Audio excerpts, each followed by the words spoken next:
Kuni Madam Qimamonni arginee dararaa meeqalfnee karaa ciniinnannee maraa buufannee garaa dandeenyee makaraa meeqa keessa dhufnee eessaa kaanee dhufnee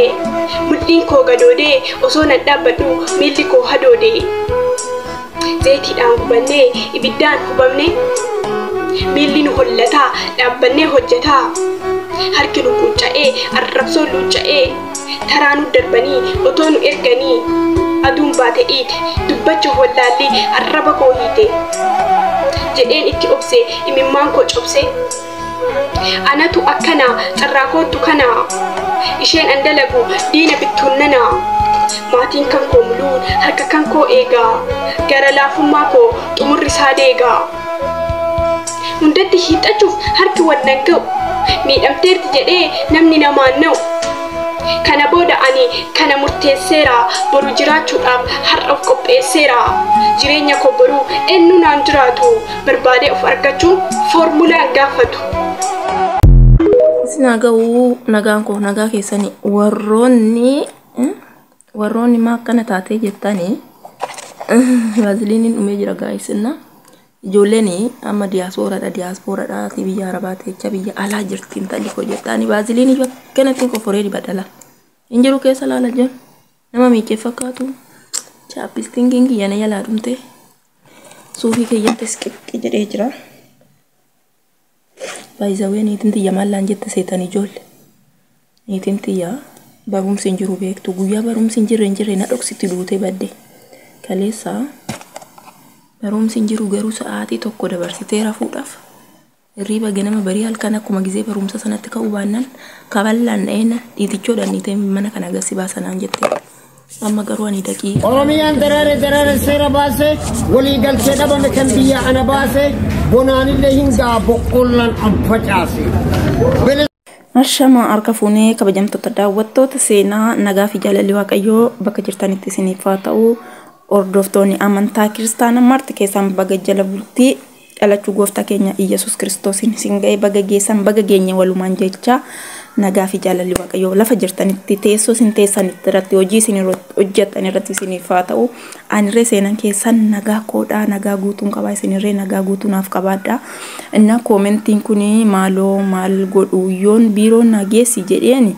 deemi paaspoortiin siif kennu naan jetti warri biiroo homaa furmaatan naan godhu didee waaqayyo guyyaa malee na ajjeesti. Obboleetti koo qaali jarri jechuudha jarri biiroo deemna biiroo nageessa biiroo gizee hundawaati biiroo jetteen si salacha'u beekta gizee baay'ee biiroo maqaatti dhoofnan bakka yoone qaamni isaanii bararaashidii ta'a. Inna mikinaanni ati biiroo nageessi jettuun manicha si ta'uu didemoo niititu si ta'uu didemoo hojiitu sitti baay'ate immoo maaliidhaaf biiroo deemuu barbaadde biiroo deemuun faayidaa hin qabu mana qaqayyaruun ijoollee faayidaa hin qabu miidhaa qaba malee tokkoffaan miidhaasaa yeroon keessan isin jalaa deema sa'aatiin keessan jechuudha. Kontiraata waggaa lamaan dhuftan keessaa mana biiroo yoo deemtan guyyaa 3 guyyaa 4 taa'uu dandeessu guyyaa sana keessatti sa'aatiin keessan isin jalaa dhuma. Sa'aatiin isin ammasuma guyyaan keessan guyyaa 4 lafatti gubdee jechuun miidhaa malee faayidaa siif hin qabu. Yoo manni sun isiniif tinii ta'e jabaattanii hojii keessan hojjettanii dhaamsa kiyyaadha. Yoo manni sun haala viidiyoo baay'ee irratti isin hojjedheen ture yoo manni sun haalan kan isinitti cimu gara biirootti irra iyyachuu qabdu. Warri biiroo fi jarri keessan kontaaktii qabu. Gaafa isin biiroodhaa bilbiltan maaltu rakkoon akka jiru isaan gaafatu jarri biiroo. Jaratti bilbilanii maaltu jira maaliif akkas goota minamina jedhuun waan jiru muluu jarri gurraa qabu jechuudha. Kanaaf warri biiroo gizee baay'ee kan nu gargaaruu didan jara faana walii bilbilu nurraa jara haati bira jirtu irratti konneektii godhuu jechuudha. Kanaaf yoo manni sun haalan isinitti cimeen gaditti dhimee keessanirree sa'aatii keessanirree of jalaa hin gubinaan dhaamsa seenati. Yoo haala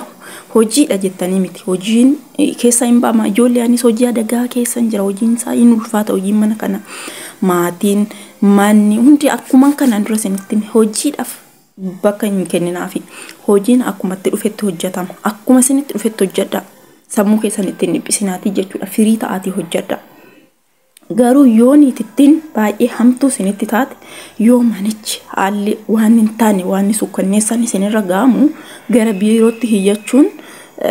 dirqama ta'a jechuudha. kanaan alatti biiroo yoo jettan hin jaalatan jarri abadan hin jaalatanii jechuudha gisee hundaati bakka amma tokko shin oo sin jette ati biiroo yoo jette oo shin sin jette biiroo yoo jette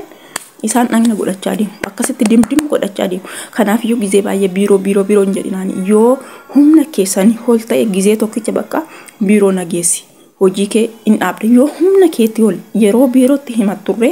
wanta biiroon fudhatama sirraaf qabu jechuudha hojiin natti baay'atee gisee baay'ee warri biiroo hojiin natti baay'ate kan jedhan gurra isaaniitiin dhaga'uu hin barbaadan hojiin yoo sitti baay'ate iyyuu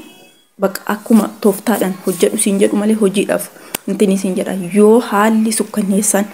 namni si rakkisu mana keessa jiraate neetittiin haala hammeenya yoo siif qabaatte waan akkasirratti waan fudhatamaa qabu poolisii birarree godhatte waan fudhatamaa qabu